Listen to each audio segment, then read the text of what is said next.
the Johnson Wax Program.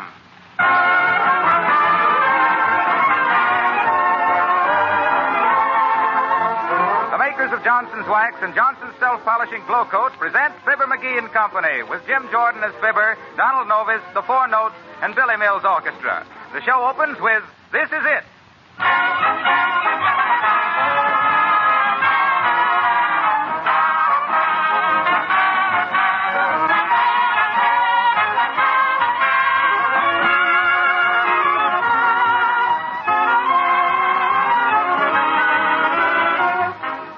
Here's a bit of advice to women who want to keep young. Don't wear yourself out scrubbing floors, or you'll be old before your time. Save yourself all this unnecessary back-breaking work by protecting your linoleum and floors with Johnson's Self-Polishing Glow Coat. Once your floors are wearing a bright glow coat polish, they won't need scrubbing. Dirt cannot become embedded in this shining surface. A dry duster or a damp cloth will quickly take away all dirt and stains. Johnson's Glow Coat is making life pleasanter for millions of housewives. So why not adopt this easy glow coat method of keeping all your floors beautiful and spotless? Remember, you don't have to do any rubbing or buffing when you use Johnson's Glow Coat. Just apply and let dry. Johnson's Glow Coat gives your floors and linoleum a lovely shining polish while you sit back and watch. But be sure you get the real thing. GLO-COAT. Johnson Self-Polishing Glow Coat.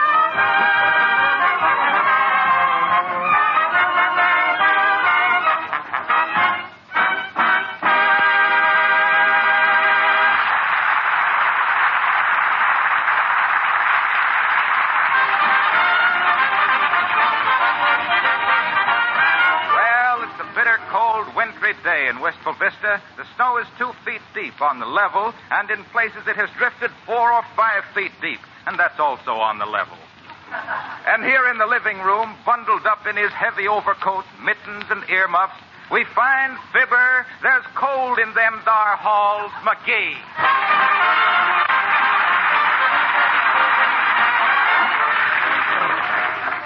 Boy, am I cold. Ooh. I ain't had such a chill since I asked the bank for that last loan. Sure. And snowed in, too. I'm macarooned. That coal I ordered don't get here pretty quick. I'll get it. What do I mean, I'll get it? I'm the only one here. Guess I've only been snowbound overnight, and here I am talking to myself. Admiral Fibber McGee speaking. Who? The Wistful Vista Coal Company. Well, say, where's my coal? Huh? You're all sold out. Well, I ordered it just as soon as this storm started. Oh, so did everybody else, huh? Well, make it as snappy as you can, Bud. Okay. Fine state of how do you do. Furnace out. Water pipes frozen. Wow. Must be some Eskimo magazine salesman working his way through Blubber College. Come in. Welcome to the Shea Frostbite, Bud. What can I do for you? Is this Fibber McGee's joint? Yes, it is, Bud. I'm Fibber McGee, in person, 3 sweaters, 2 shirts, and an overcoat. Well, did you call up a plumber to come and thaw out the pipes? I think you better go to work on your own.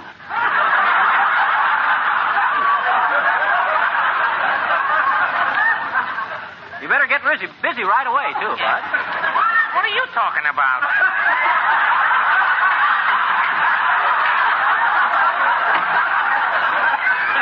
That's fun. I ain't the plumber, though, you see. Oh. He just asked me to stop by and leave his tool. Oh, I see. And he'll be over later. Oh, so long.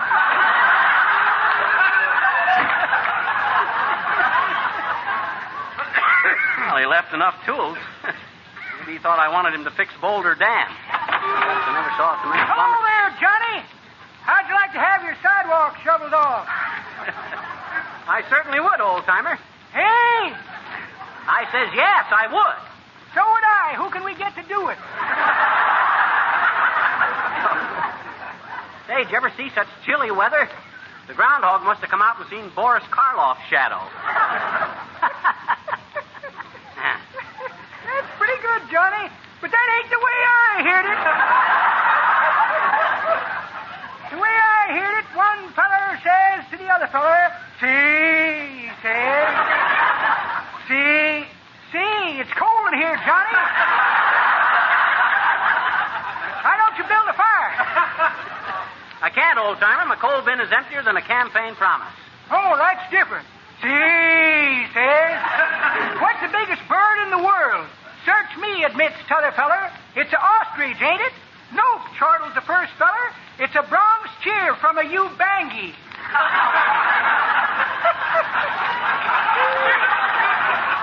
I knew a Ubangi gal once, Johnny. Every time she'd pout, 3 people had to get out of the room. That's enough of your lip, old-timer. Say, do something for me, will you? Hey? Do something for me. Go to the basement and see if you can start a fire. Chop something up if you have to. I'll do it, Johnny. Which way is the basement? Well, it's underneath the house. Well, we used to have it up on the roof, but it was too far for the mice to walk.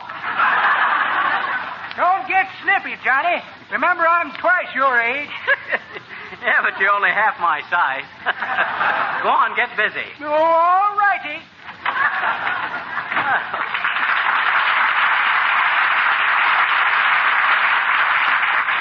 That guy's finally going to be useful. Oh, boy, am I cold. Wonder if Mrs. Uppington would loan me a couple of scuttles of coal. I'll try her. Hello, operator. Give me wistful bit. Oh, is that you, Mert? How's things, Mert? Sure is cold, ain't it? Hey, Mert, can you see that statue of General Grant from your window? Well, take a look and see if he's got his hands in his pockets. Huh? Huh? He's got down off his horse and is stamping around, huh? Boy, it's colder than I thought. Hey, give me Mrs. Uppington, will you, Mert? Thanks. Hello, is that you, Uppy? Fibber McGee speaking. Huh? Talk a little louder, will you, Uppy? I got my earmuffs on. Yeah, say, how about lending me a couple of buckets of coal till they deliver mine? Huh? Oh, I see. Oh, well, thanks anyway. Shucks, she would have an oil furnace. Well, let's see. Oh, hi, Don. Hello, Billy. Hello, Fibber. Well, there's no use setting on that radiator, fellas. There's no fire. My coal bin is a has-been. Can't you build a fire with some old wood or boxes or something, Fibber? Why don't you burn up some of your old scripts, or are they still too damp? All right. I got the old-timer downstairs now trying to find some kindling. My water pipes are frozen, too, so I hope he gets the fire started pretty quick. Can you sing something, Don, or does your breath steam so much you can't see the music? No, I can manage it. How about I Have Eyes? Oh, that'll be swell. You sing that while... Excuse me. Hello? Yeah, this is Mr. McGee. The plumbing shop. Huh? What do you mean the plumber went to the hockey game? He was supposed to come over and thaw these pipes out. Huh? He did? Oh, for the... Fellas, you've just heard history being made. Why, what's the matter, Fibber? The plumber sent his tools over and forgot to come himself. Now I got to run down to the water company and tell them to send a man out. Why don't you call him up? Oh, no. It's too cold in here. I'm going to go out for a while into the nice, warm blizzard. Go ahead, Don. I have eyes.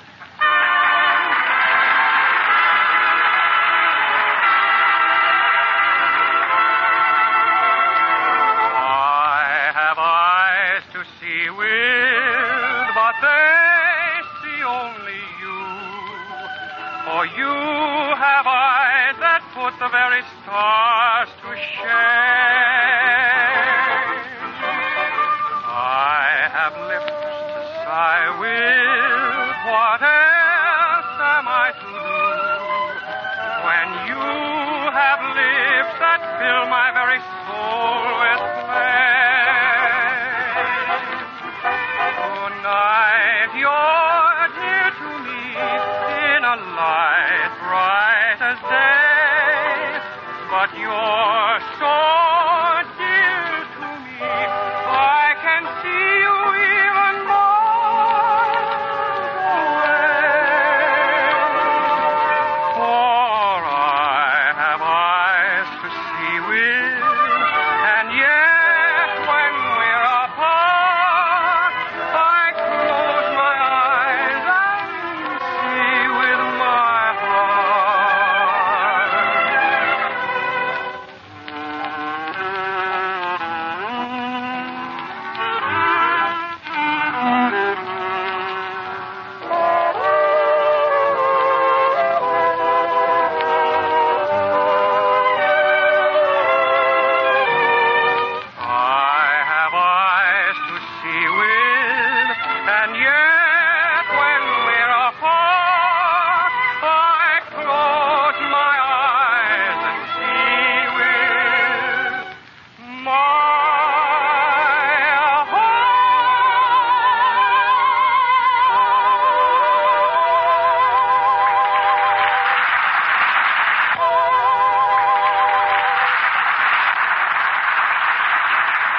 Well, I don't know if I done right by letting you sing out here in this blizzard, Don.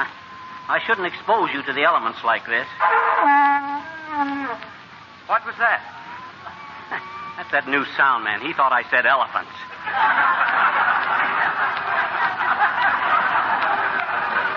Elements, Joe. I'm sorry. That's better. Well, this is as far as I go, fellas. Here's the water company, though it's probably the ice company now. I'll see you later. Who'd you want to see? I want to see somebody about my water pipes being froze. Well, I'm sorry, sir. We don't do that type of work. If you want your pipes frozen, you'll have to go elsewhere. Well, Brad, if they are frozen, I want them thawed out. Oh, I see. How long have they been frozen, sir? All night and all morning. Well, don't worry then. They say a man can go 3 days without water. I suppose if I really got a hump on myself, I could go 7. Who's the manager of this water company, sis? Mr. Van Meter. Just a minute. I'll see if he's through with the directors' meeting. All right, boys. Heads, we declare dividend this year. Tails, we don't. Ready? Ready. Heads. Shall we declare the dividend, gentlemen? Or shall we make it 2 out of 3? Mr. Van Meter's still in the directors' meeting, sir. Will you wait? Yeah, I'll wait. You might want to draw straws to see how much they raise the rates. Of all the dumb things. Excuse me, sir. Wistful Vista Water Company. What is it, madam? Oh, there's a fish caught in your water pipe. Well, turn the faucet again in half an hour, madam. We'll send you a slice of lemon. Oh, that's nice service. You can't send a chicken through my water pipes about Sunday, can you, sis? I could use them. Oh, there, Miss Cadwell. Any wanting to see me? Me, Bud. I want to talk to you. Certainly, certainly. Just step into my office. Okay, Bud. Now then, sit right down, sir. Have a cigar. Thanks, I got one. You got 2?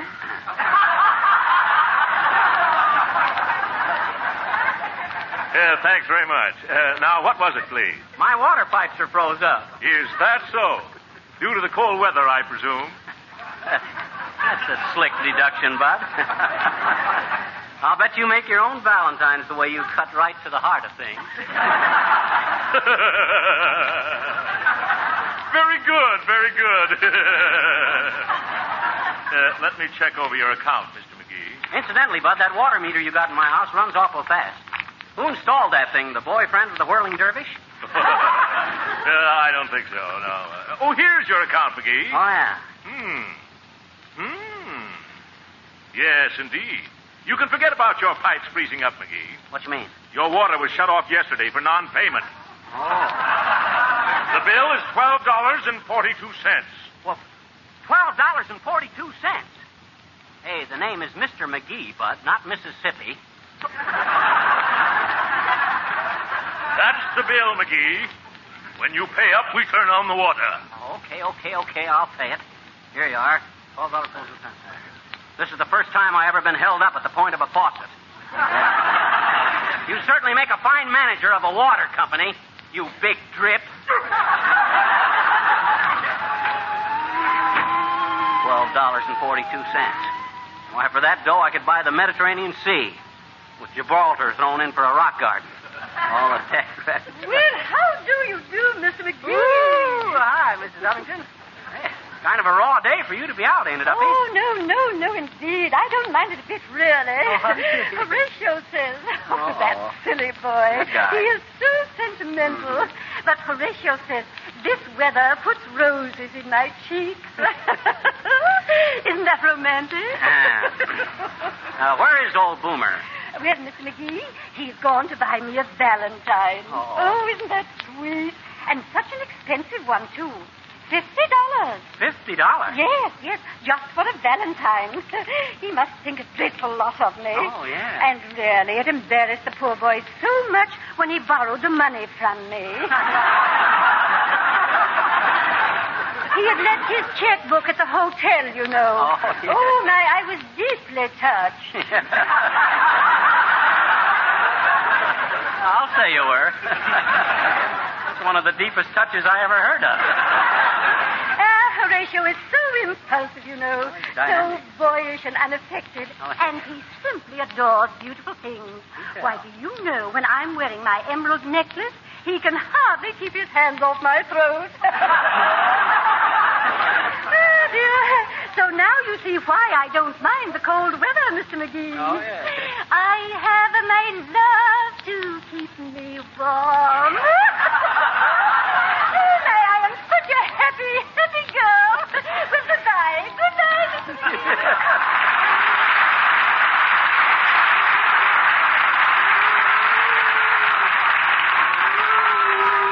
Slap happy girl. She's got her love to keep her warm. Old Boomer, the deadbeat of her heart. I wonder if I ought to tell her what a chiseler Boomer is. Well, hey, what's this? Whoa there, no rub. Whoa, no buff. Hi there, Fibber. Can I give you a lift? No, thanks, Harpo. I'm too cold. I got to walk to keep warm. Where are you going in the cutter? Oh, I'm delivering Valentine's. You mean all that stuff there in the back there is Valentine's there? How many sweethearts have you got? Oh, thousands. Huh? I love every housewife who uses Johnson's Glow Coats. Easy to use, no rubbing polish that shines as it dries. I know. Let's see one of them there Valentine's, Bud. Okay, here, read this. Oh, you hold it. I got my mittens on. All right. My heart is at your feet, my sweet. You're the one that I adore. May our course of love be bright and smooth as the glow coat on your floor. Say, that ain't bad, Harpo. Oh, read the next verse. Okay, hold it still. All right. If you could take a shine to me, to you I'll bring a shine that's a joy to you. So don't refuse to be my Valentine. Signed S.C. Johnson & Son, Racine, Wisconsin. Per Cupid Wilcox.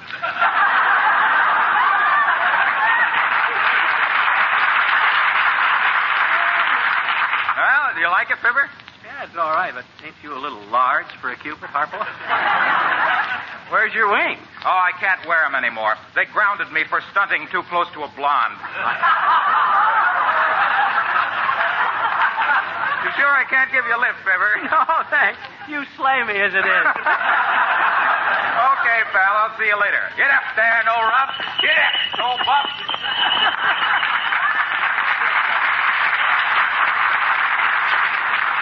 Great guy, Harpo. He even come over and put Johnson's wax on my grandfather's clock so I wouldn't have a dull moment. Oh, it's cold. Now that I got my water turned on again, I better be getting home and see how the old man is getting along with the fire. I won't have any hot water for my cold shower tomorrow morning. Well, for Scrip's sake, hello there, Fizzer. Oh, hi, Nick. Well, it's chilly, ain't it? Where are you going with the ice skates, Nick? Oh, some of my kids are learning to teach me how to be a winter sportsmanship. And believe me, Fizzer, I'm learning how to skate from the bottom up, if I know what you mean. Well, I have a rough idea. You have a wonderful time with them 6 kids of yours, don't you, Nick? Oh, sure. They're a good bunch of squeakies. As I was saying to Mrs. DePopulis at breakfast this morning, Mrs. DePopulis, I'm saying, while she is scraping the pieces of toast so loud I can't hear yourself think. Mrs. DePopulis, I'm saying, and then she's going out in the kitchen for a jar of marmalade. Mrs. DePopulis, I'm hollering. Well, what were you hollering? But by that time, I'm being so exasperated, I don't know what I am saying, Fizzer. Well, I've got to be on your way because the kids are meeting me over at the rating scheme. Skating rink. So you're going to be a figure skater, are you? Well, I wouldn't go so far away as to say that, Fizzer. Figure skating is a pretty complicated proposition. I don't think I'm ever being a world's champion, but I will be next best because my runners are always up. You grab me? Well, so long, Fizzer. If I don't see you again in the next week or so, what difference does it make?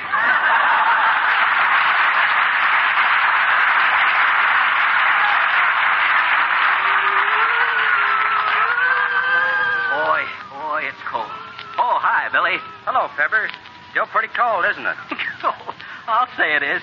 Some kids had built a snowman up the street, and when I come by, he was blowing on his hands.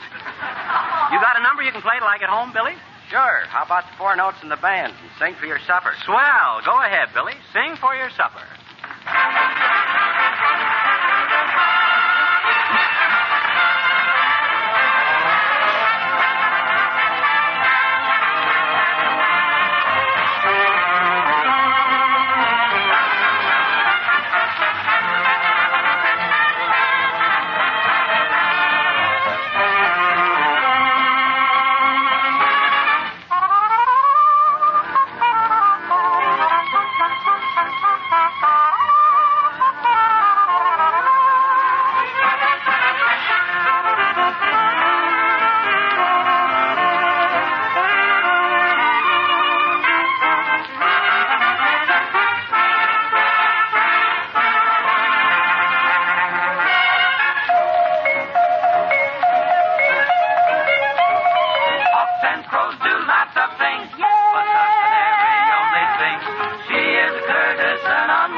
alone. She's just a gilded bird. Sing for your supper and you'll get breakfast. Songbirds always eat. If the song is sweet to hear. Sing for your luncheon and you'll get dinner. Dine with wine of choice. If romance is in your voice, is in your voice, I heard from a white canary. Thrilling makes a fellow willing. So, little swallow, swallow now. Now's the time for you to sing.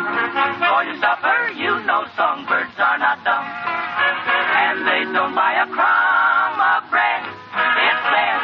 So sing and you will surely be fed.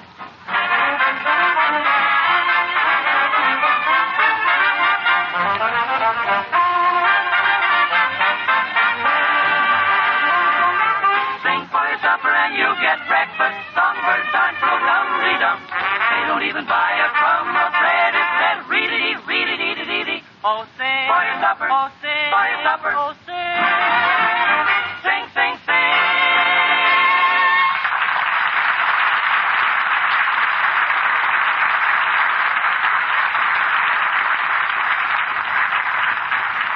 That was Sing for Your Supper, cooked up by Billy Mills and dished out by the Four Notes. Say, it seems to be a little warmer in this house now. We just put that line in to show I'm home again, folks.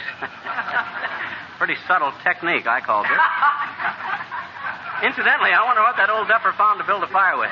I'll go down and have a look. Oh, dead Reddit. Why don't people stay home on a day like this? Come in. Ah, there, Goose Flash. Good day. What's good about it? What you want? I was on my way over to Mrs. Uppington's, and I thought I'd stop in here a minute to get warm. My mistake. It's colder in here than it is outside. Well, I can't imagine you wanting to go any place where the heat was on, Boomer. And another thing, I know all about you borrowing $50 from Mrs. Uppington to buy her a Valentine, too, besides. Charming girl, Mrs. Uppington. I'm afraid I'm head over checkbook in love with the dear girl.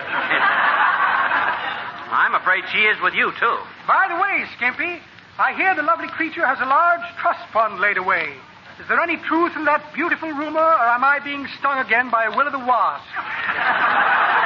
You're just after her money, and she'd know it if she was a little brighter. Sir, you're speaking of the woman I love.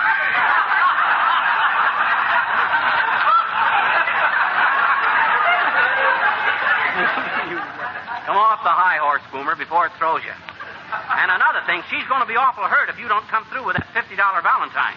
You know that, don't you? Certainly, certainly. Wouldn't cause her a moment's distress, not a moment's. In fact, to put that $50 into a worthy charity.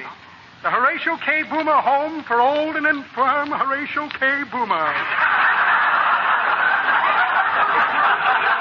Then I wrote her Valentine myself. Yeah, I can imagine you writing a Valentine. Roses are red and violets are blue. This is wrote on the back of an IOU. That's very good, Thackeray, very good. Let me show you mine. Let me see now. Where did I put that Valentine? Have it here someplace. Valentine, Valentine. Here's a finger ring with a sharp point for marking cards. I have an unfortunate heredity, small fry. My family came to this country in the steerage, and I grew up with a weakness for the bottom of the day.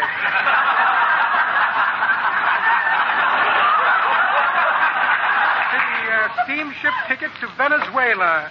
Lovely country, no extradition. Here's a bill from my tailor. Ignorant fellow, can't even spell reprobate. And a check for a short beer.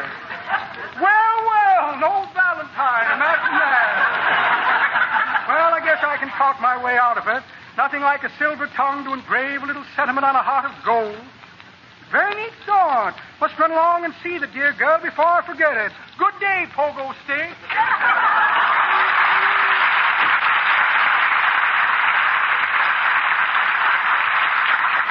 Stick. That guy's such a double dealer, he could play himself a game of cribbage. Say, the heat's coming up here all right. The old man must have found some kindling. I'll go down and see. Hey, old-timer, I'm home again. Did you get a fire built okay? Wonder if he's gone. Hey, old-timer, you down here? Why, that old duffer built a fire and didn't even stay to enjoy it. Hey, what's this? My golf bag. Aha, and empty, too. Well, now I know what to use for kindling. My tool chest all chopped up. And what's this pile of wood here? Well, what do you know about that? There's that golden oak dresser out of my bedroom. Why, that'll... Oh, well, I might as well put on some more wood and make a good fire.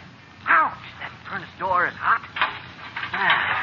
Come on in, Johnny, but don't hold that door open. It's the first time I've been warm in 2 days.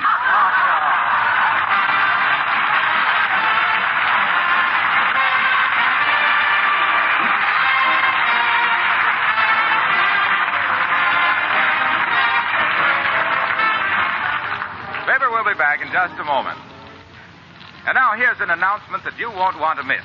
Your dealer is offering, for a limited time only, Johnson's Wax and Johnson's Self-Polishing Glow Coat in giant-sized cans. You pay no more for the giant-sized cans than for the regular sizes. Yet you get 1/3 more. Now, it's your opportunity to save money on your purchases of Johnson's Wax and Johnson's Glow Coat. But I repeat, the supply of the giant sizes is strictly limited. They're selling fast, and if you don't act quickly, you may miss out. Remember, you pay for only 1 pint or 1 pound of Johnson's Glow Coat or Johnson's Wax, paste or liquid, and you get 1/3 more without cost. Johnson offers you this extra dividend in appreciation of your loyalty to the Johnson product. Be sure to ask your dealer tomorrow for Johnson's Wax or Johnson's Self-Polishing Glow Coat in the giant-sized cans, and you'll be money ahead.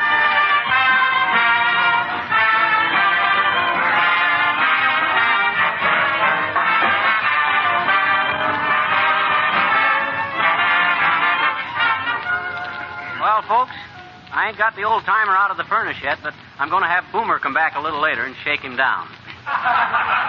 The old clinkers. Excuse me, folks. Hello? Oh, Zazu Pitt. Hi, Zazu. You got our Valentine, huh? Oh, shucks, that was nothing. What you doing next week, Toots? Well, why don't you ask your ma, can you come over to our house and play? You can? Oh, that's swell. I'll see you Tuesday, then. Okay, Zazu. So long. Good night, folks. This